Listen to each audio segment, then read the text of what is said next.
हाँ जी, तो स्वागत है आपका आज के सेशन में। तो जैसे जैसे हम कंफ्यूजिंग कॉन्सेप्ट्स करने जा रहे हैं, उसी तरीके से हम कुछ कुछ प्रेपोजिशंस को और कुछ और चीज़ों को सीखने की भी कोशिश करते हैं।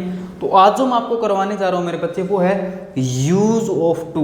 भी टू का क्या यूज होता है। टू को हम एज ए प्रेपोजिशन यूज़ करते हैं, एज एन इन्फिनेटिव यूज़ करते हैं, यानी हम कैसे कैसे किस किस तरीके से यूज़ करते हैं। तो आइए सीखते हैं टू के यूज़ को। तो हेडिंग क्या है हमारी, यूज ऑफ टू। जब मैं प्रेपोजिशन टॉपिक करवाता हूं तब आपको ये चीज़ करवाता हूं। तो अगर मैं बात करूं इसके पहले कॉन्सेप्ट की, कॉन्सेप्ट नंबर 1 क्या है, टू एक पार्टिकल होता है। पार्टिकल क्या होता है मेरे बच्चे, जब टू के बाद वर्ब की फर्स्ट फॉर्म आ जाए। पार्टिकल बहुत सारे होते हैं लेकिन मेनली हम टू का यूज करते हैं। टू एक पार्टिकल होता है। पार्टिकल का मतलब होगा यहाँ पर ये प्रेपोजिशन का काम नहीं करेगा, यहाँ पर एक पार्टिकल का काम करेगा, यानी एक इन्फिनेटिव बोल सकता हूँ मैं इसको। क्या बोल सकता हूँ, इन्फिनेटिव। इन्फिनेटिव कैसे, टू के बाद जब वर्ब की फर्स्ट फॉर्म का हम यूज करते हैं उसको इन्फिनेटिव बोला जाता है। इसका काम होता है सेंटेंस को बढ़ाना। जैसे आई एम गोइंग, मैं जा रहा हूँ। I am going to meet her, मैं उससे मिलने जा रहा हूँ। तो उस सेंटेंस को हमें बढ़ाने के लिए, दो वर्ब को रिलेट करने के लिए, दो वर्ब्स वगैरह को रिलेट करने के लिए हमने क्या यूज किया, टू पार्टिकल का यूज किया। मतलब इसका जीरो मीनिंग होता है, यहाँ पर इसका कोई मीनिंग नहीं होता, कोई मीनिंग नहीं होता, नो मीनिंग मैं कह सकता हूँ, नो मीनिंग। यहाँ पर टू का कोई मीनिंग नहीं होता, लेकिन बस यहाँ पर ये किस लिए आ जाता है, यहाँ पर ये चीज़ों को रिलेट करने के लिए यूज कर लिया जाता है। टू पार्टिकल का यहाँ पर चीज़ों को रिलेट करने के लिए टू पार्टिकल का यूज कर लिया जाता है। अब इसको सेंटेंसेस से समझते हैं। सेंटेंसेस से समझते हैं तो पहला सेंटेंस क्या है, he wants to go there, वो चाहता है। देखो एक वर्ब है, एक वर्ब है। दो वर्ब को हम एक साथ इकट्ठा नहीं लिख सकते, या तो यहाँ पर कोई हेल्पिंग वर्ब हो या कुछ और हो, फिर तो हम चलो चलता भी एक हेल्प। जैसे ही इज गोइंग देयर, वो वहाँ जा रहा है, तो इज हेल्पिंग वर्ब होगी, गोइंग मेन वर्ब होगी। लेकिन यहाँ पर ये भी मेन वर्ब है मेरे बच्चे, और यहाँ पर ये भी मेन वर्ब है। तो दोनों वर्ब को जब हमें रिलेट करने के लिए, दोनों वर्ब को हम डायरेक्टली यूज नहीं कर सकते, इन दोनों वर्ब को हमें रिलेट करने की जरूरत पड़ती है। और इन्हीं दोनों वर्ब को रिलेट करने के लिए हमें सहारा लेना पड़ता है टू पार्टिकल का। टू पार्टिकल, तो इसलिए यहाँ पे वर्ब की फर्स्ट फॉर्म आ गई, क्या आ गया, he wants to go there, वो वहां जाना चाहता है। दूसरा, I need to talk to her, I need, मुझे जरूरत है, तो नीड भी एक मेन वर्ब हो गई। To particle, talk main verb है, टॉक मेन वर्ब, लेकिन ये यहाँ पे प्रेपोजिशन है, ये यहाँ पे प्रेपोजिशन है। इसको मैं आगे समझाऊंगा। टॉक के साथ टू प्रेपोजिशन फिक्स होती है, टॉक के साथ टू प्रेपोजिशन फिक्स होती है। और प्रेपोजिशन अपने बाद हमेशा अपना ऑब्जेक्ट लेती है, और ऑब्जेक्ट होता है नाउन या प्रोनाउन, तो समझ गए ना। आई नीड टू टॉक, मुझे जरूरत है। देखो आई नीड, मुझे जरूरत है, ठीक है, मुझे जरूरत है बात करने की। I need to talk to her, मुझे उससे बात करने की जरूरत है। इसलिए हमने यहाँ पे टू पार्टिकल का सहारा लिया, यहाँ पर हमने टू प्रेपोजिशन का सहारा लिया, जो मैं आगे जाके आपको समझाऊंगा।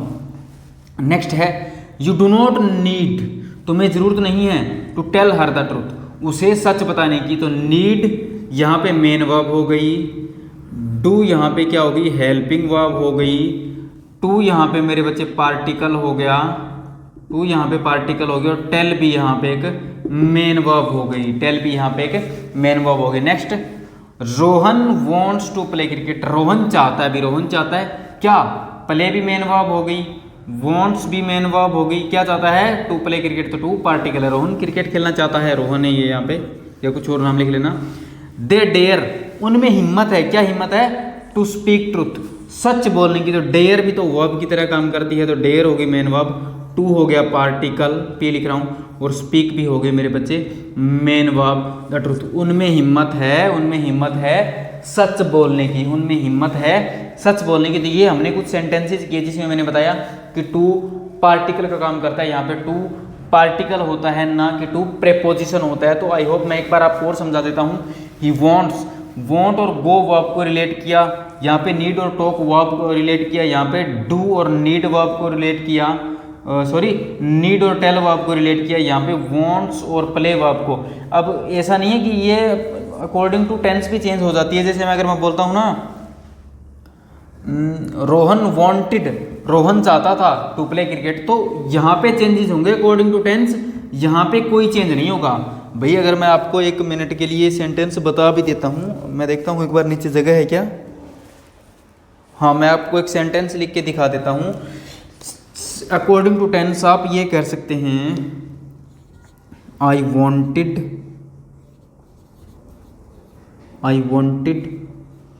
टू गो देयर, भाई मैं वहाँ जाना चाहता था। तो ये जो 2 + V1 है ये फिक्स रहेगा, यही तो इन्फिनेटिव होता है मेरे भाई, यही तो इन्फिनेटिव होता है। तो यहाँ पे हमें टेंस का पता लगेगा। कहीं तुम यहाँ पे प्रेजेंट इंडेफिनिट टेंस बोल दो, ये टेंस नहीं है, ये मेरे बच्चे पार्टिकल है। ये क्या है, इन्फिनेटिव है। ये यहाँ पे 2 पार्टिकल है, ये चीज़ होगी इन्फिनेटिव, ये कोई टेंस नहीं है। टेंस आपको यहाँ से पता लगेगा, ये प्रेजेंट इंडेफिनिट टेंस है, ये भी प्रेजेंट, ये हमने प्रेजेंट के टेंस लिखे, सेंटेंसेस लिखे हैं। हम सेंटेंसेस चेंज कर सकते हैं, जैसे he is wanting to go there, वो चाह रहा है वहाँ जाना। ये सब जो भी चीज़ें आप इस तरीके से अकॉर्डिंग टू टेंस यूज़ कर सकते हैं। सो आप इनको कॉपी कीजिए, फिर हम करते हैं इसको दूसरे तरीके से। दूसरा कॉन्सेप्ट क्या होगा,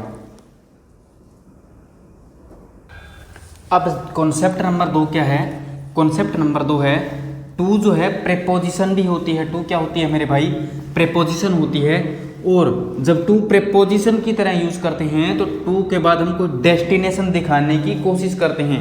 भाई कहीं जब हम कहीं पे जा रहे हो, जैसे स्कूल जा रहे हो, कॉलेज जा रहे हो, कहीं भी आप जा रहे हो, चेन्नई जा रहे हो, दिल्ली जा रहे हो, मुंबई जा रहे हो, तो आप वहाँ पर कहीं जाने के लिए जब आप कोई मूवमेंट कर रहे हो और जा रहे हो, उसके लिए आप टू प्रेपोजिशन का यूज़ करते हैं डेस्टिनेशन को दिखाने के लिए। जैसे ही केम टू डोली, ही केम टू दिल्ली, वो दिल्ली से आया था, ठीक है भाई, वो दिल्ली आया था। Next, he is going to school, वो स्कूल जा रहा है, तो जा रहा है, तो डेस्टिनेशन क्या है, दिल्ली, डेस्टिनेशन क्या है, स्कूल। यहाँ पे डेस्टिनेशन क्या है, Patna. Rohit is went to Patna, तो यहाँ पर टू क्या है मेरे बच्चे, यहाँ पर टू प्रेपोजिशन है। प्रेपोजिशन के बाद हमेशा उसका ऑब्जेक्ट आता है, और ऑब्जेक्ट होता है नाउन या प्रोनाउन। तो प्रेपोजिशन के बाद हमेशा क्या आएगा, उसका ऑब्जेक्ट आएगा, ऑब्जेक्ट आएगा। और ऑब्जेक्ट क्या होगा मेरे भाई, नाउन या प्रोनाउन होता है। अगर नाउन या प्रोनाउन होता है तो दिल्ली शहर का नाम है, सिटी का नाम है, ठीक है जी, नाउन है। टू क्या है, टू के बाद टू प्रेपोजिशन है। स्कूल क्या है, स्कूल किसी चीज़ का नाम ही तो है, और पटना भी एक सिटी का नाम है, पटना भी एक सिटी का नाम है। तो टू प्रेपोजिशन की तरह भी काम करता है, टू पार्टिकल की तरह काम भी करता है, और टू प्रेपोजिशन की तरह काम भी करता है। तो प्रेपोजिशन की तरह जब ये काम करेगा तो इसके बाद अब डेस्टिनेशन का जिक्र करेंगे, कोई भी डेस्टिनेशन का जिक्र करेंगे। जैसे आप बोलते हैं ना, I am going to school, मैं स्कूल जा रहा हूँ। I am going to home, जैसे आपने ये बोलना है, I am going to home, मैं घर जा रहा हूँ। अब अगर आप घर जा रहे हैं तो गोइंग टू प्रेपोजिशन है, होम यहाँ पे ऑब्जेक्ट बन गया, इसका होम यहाँ पे नाउन है इसलिए ऑब्जेक्ट बन गया। I am going to home, मैं घर जा रहा हूँ। I am going to Delhi, मैं दिल्ली जा रहा हूँ, ठीक है ना। I was going to Chennai, मैं चेन्नई जा रहा था। जिस तरीके से आपने ये बोलना है, I was going to Mumbai, I was going to Mumbai, मैं मुंबई जा रहा था। तो कहीं भी डेस्टिनेशन अगर आप शो करते हैं तो आप टू प्रेपोजिशन का यूज़ करते हैं, तो आप टू प्रेपोजिशन का यूज़ करते हैं। तो मैंने क्या बताया, टू को हम एज ए प्रेपोजिशन भी यूज़ कर सकते हैं। जब प्रेपोजिशन की तरह यूज़ करते हैं तो उसके बाद हम डेस्टिनेशन का जिक्र करते हैं। जैसे he came to Delhi, he is going to school, Rohit went to Patna, I am going to home, and I was going to Mumbai. चलो जी, इसको भी आप कॉपी कर लें, फिर हम टू के अदर यूजेस को भी सीखते हैं। एक यूज, दो यूज और हैं इसके छोटे छोटे, वो भी हम सीख लेते हैं। नेक्स्ट है जी कॉन्सेप्ट नंबर 3। टू को हम कोई एडजेक्टिव के बाद यूज कर लेते हैं, लेकिन इसके कॉन्सेप्ट को आपको समझना पड़ेगा। देखो, जब कंपैरेटिव डिग्री की बात करते हैं ना, जब एडजेक्टिव की तीनों डिग्री के बारे में आप जानते हैं, पॉजिटिव डिग्री, कंपैरेटिव डिग्री और सुपरलेटिव डिग्री। बात कर रहे हैं यहाँ पे कंपैरेटिव डिग्री की। जब हम चीज़ों का कंपैरिजन करते हैं, जब हम क्या करते हैं, चीज़ों का कंपैरिजन करते हैं ना मेरे बच्चे, तो हम देन कंजंक्शन का यूज़ करते हैं। ये THAN वाला जो कंजंक्शन होता है उसका यूज़ करते हैं हम कंपैरिजन करने के लिए, दो चीज़ों को कंपेयर करने के। जो पहला से, और दूसरी बात बताऊं, जब हम कंपैरेटिव डिग्री का यूज़ करते हैं और उसके बाद जब टू का यूज़ करते हैं तो हम एक इन्फॉर्मेशन देने के लिए यूज़ करते हैं। याद रखेंगे, जब कंपैरिजन करना हो, जब दो चीज़ों का कंपैरिजन करना हो तब देन कंजंक्शन का यूज़ करेंगे, जो कंपैरिजन कंजंक्शन है। लेकिन जब एक नॉर्मल इन्फॉर्मेशन देनी हो, जब हमें एक नॉर्मल इन्फॉर्मेशन देनी हो तब हम टू का यूज़ करते हैं। अब मैं आपको बताता हूँ कैसे। ये प्रीपोजिशन ही होती है वैसे, लेकिन आप समझोगे कैसे। जैसे पहला सेंटेंस है, he is better than his friend, वो अपने दोस्त से अच्छा है। इस सेंटेंस का मीनिंग क्या है? सबसे पहले तो इस सेंटेंस का मीनिंग समझो। देखो भाई, ये आप हैं, मैं आपकी बड़ी प्यारी सी शक्ल बना रहा हूँ, ये आप हैं, ठीक, मान के चलो ये ही है, और ये क्या है, ये उसका दोस्त है। ये क्या है मेरे बच्चे, ही है, और ये ही का फ्रेंड है। अब क्या है, बेटर का मतलब आप कंपैरिजन करने का मतलब समझते हो क्या? कंपैरिजन हमेशा दो सेम चीज़ों में किया जाता है। ऐसा नहीं हो सकता कि एक 6 फुट का आदमी है और एक 3 फुट का आदमी, आप दोनों का कंपैरिजन कर दो, इम्पॉसिबल है भाई। कंपैरिजन बराबर की चीज़ों में किया जाता है। या तो ऐसा हो कि ये 6 फुट का है और ये आप मान के चलो 5 फुट 11 इंच का, या 5 फुट 9 इंच का, 10 इंच का, इस तरीके में कंपैरिजन हो सकता है ना कि 5 फुट 3 फुट या 4 फुट के पर्सन का एक साथ कंपैरिजन हो सकता है। ये तो हो नहीं सकता। आप ये तो नहीं बोल सकते ना कि मेरे दोस्त से बलवान तो ज़्यादा हाथी है, कि हाथी जो है वो मेरे दोस्त से ज़्यादा बलवान है, वो ज़्यादा शक्तिशाली है। तो भाई आदमी और जानवर का कंपैरिजन आप कैसे कर सकते हैं? इसी तरीके से मैं आपको समझाना क्या चाह रहा हूँ, कंपैरिजन वहाँ होता है जहाँ पर चीज़ें लगभग सेम हो, भी माइनर सा डिफरेंस हो। अब इस सेंटेंस का मीनिंग मैं आपको समझाने जा रहा हूँ, वो समझो। He is better than his friend, better मतलब उससे अच्छा। तो कहने का मतलब अच्छा ये भी है और अच्छा ये भी है। इस सेंटेंस का मीनिंग ये है कि अच्छा ये भी है और अच्छा ये भी है, लेकिन बट किंतु परंतु ये थोड़ा सा ज़्यादा अच्छा है, ये थोड़ा सा ज़्यादा अच्छा है। मतलब इसमें कुछ 1-2% ज़्यादा अच्छाइयाँ हैं। अच्छे दोनों ही हैं, देखो अच्छे दोनों ही हैं, लेकिन एज कंपैरिजन की बात करूं, कंपैरिजन की अगर मैं बात करूं तो इसमें थोड़ी सी ज़्यादा अच्छाइयाँ हैं ही में हिज फ्रेंड की बजाय। तो इसीलिए बोल दिया जाता है, इसीलिए कंपैरिजन मैं बोलता हूं सेम चीज़ों में किया जाता है। तो क्या हो गया, he is better than his friend, मतलब अच्छा ये भी है, अच्छा ये भी है, लेकिन ये थोड़ा ज़्यादा अच्छा है, ये थोड़ा ज़्यादा अच्छा है। इसलिए यहाँ पे हम देन कंपैरिजन कंजंक्शन का यूज़ कर रहे हैं, देन कंपैरिजन कंजंक्शन का यूज़ कर रहे हैं। दूसरा सेंटेंस है मेरे भाई, ही इज़ सीनियर देन और टू मी।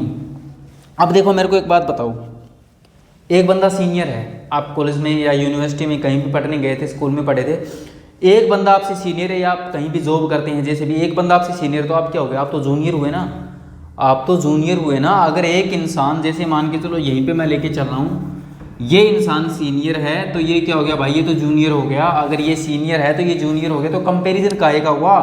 मैंने बताया था कंपैरिजन हमेशा सेम चीज़ों में होता है, कंपैरिजन हमेशा सेम चीज़ों में होता है। तो सीनियर और जूनियर का कंपैरिजन आप कैसे कर सकते हो? एक बॉस का और एक एम्प्लॉय का कंपैरिजन आप कैसे कर सकते हो? एक इंसान और एक जानवर का कंपैरिजन आप कैसे कर सकते हो? इस तरह अगर ये सीनियर है तो ये जूनियर है, ये एक इन्फॉर्मेशन है, ना कि यहाँ पे कंपैरिजन है। तो मैंने क्या बताया था, जब कंपैरेटिव डिग्री के बाद हम टू का यूज़ करते हैं, उसके बाद हमें कि इन्फॉर्मेशन देने की कोशिश करते हैं। जैसे he is senior to me, वो मुझसे सीनियर है, वो मुझसे सीनियर है, तो टू मी आएगा ना कि देन मी। देन चीज़ों का कंपैरिजन करता है, लेकिन टू यहाँ पे इन्फॉर्मेशन देने की कोशिश कर रहा है। दूसरा सेंटेंस और समझेंगे, ही इज एल्डर देन और टू हिज सिस्टर। भाई जैसे मान के चलो ये ही है, ये ही है, और ये उसकी सिस्टर है, ये उसकी सिस्टर है।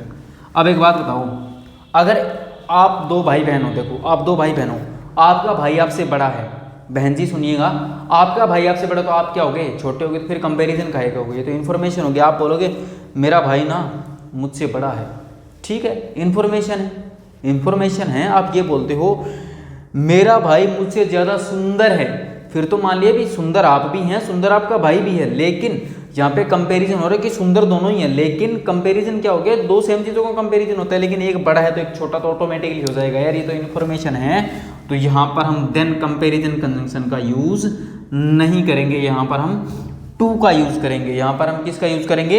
यहाँ पर हम टू का यूज़ करेंगे। तो मैंने आपको जो बात समझानी चाहिए वो आप समझ रहे हो ना, मैं समझा रहा हूँ कि कंपैरेटिव डिग्री के बाद हम देन कंजंक्शन का यूज़ करते हैं, तो कंपैरिजन करने की कोशिश करते हैं, और कंपैरिजन मेरे भाई हमेशा सेम चीज़ों में होता है, कंपैरिजन हमेशा सेम चीज़ों में होता है, ना कि छोटी मोटी चीज़ों में, ठीक है। और कंपेरेटिव डिग्री के बाद जब हम टू का यूज करते हैं तो इन्फॉर्मेशन देने की कोशिश करते हैं। जब हम उस टाइम क्या करते हैं, हम इन्फॉर्मेशन देने की कोशिश करते हैं। जैसे he is better than his friend, वो अपने दोस्त से अच्छा है। He is senior to me, information है। He is elder to his sister. ठीक है जी, तो आपको आई होप ये भी समझ आ गया होगा। अब हम करेंगे नेक्स्ट यूज, इसका क्या होता है।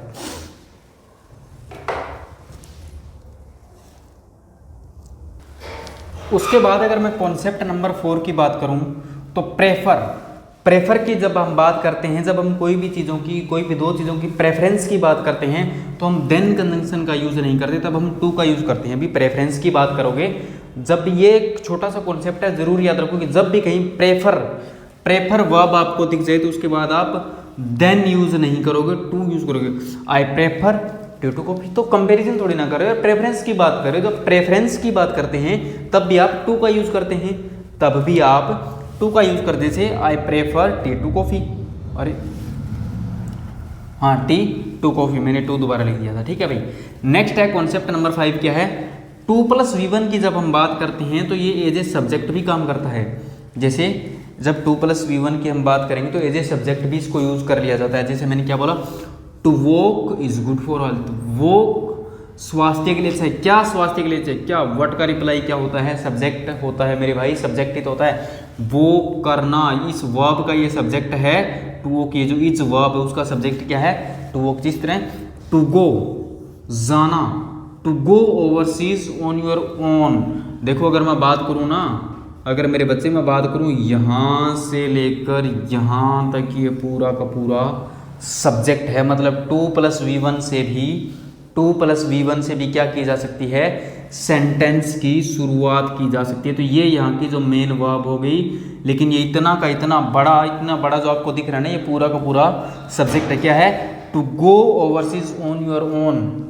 देखो इज वेरी ब्रेव, ब्रेव क्या है, to go overseas on your own, अपने आप द्वारा ओवरसीज जाना, ये एक महानता ब्रेव का काम है। तो इज का जो सब्जेक्ट है, इस वर्ब का, वो क्या है, to go overseas on your own. मतलब 2+V1 को हम एज ए सब्जेक्ट भी यूज कर सकते हैं। नेक्स्ट है मेरे भाई concept number 6, after question words के बाद भी हम टू का यूज कर सकते हैं। जैसे I don't know what to do, next I don't know what to do, next could you tell me how to get there. अब हाउ टू को तो मैं बाद में सिखाऊंगा, अच्छा कॉन्सेप्ट है ये, फिर कभी करेंगे।